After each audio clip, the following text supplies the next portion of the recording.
মানুষকে সহযোগিতা করা, হেল্প করার যে টেন্ডেন্সি আমার ছোটবেলা থেকে ছিল, সেই কারণে একটা গ্রুপ করেছিলাম, ইংলিশে দুর্বলদের জন্য ইংলিশ থেরাপি।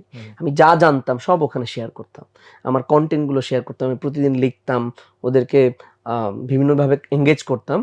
ওইখানে এখন 2.5 মিলিয়ন মেম্বার। মাশাআল্লাহ। হ্যাঁ, সো তখন ওদেরকে ইংলিশ শেখাইলাম ফ্রি।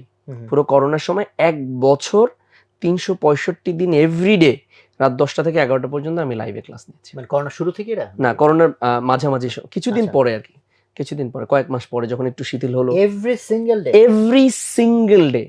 ঈদের দিন, কোরবানির দিন, বন্ধের দিন, অসুস্থ ছিল, নেটওয়ার্ক ছিল না, সব দিন ক্লাস নিয়েছি। মাশাআল্লাহ। কোনো দিনও মিস যায়নি আলহামদুলিল্লাহ। মানে ঈদের দিন ধরো তুমি ক্লাস নিবে, মানে লাইভ ক্লাস তো? Live class. মানে তখন স্টুডেন্ট ছিল? স্টুডেন্ট ছিল, হাজার হাজার স্টুডেন্ট ছিল।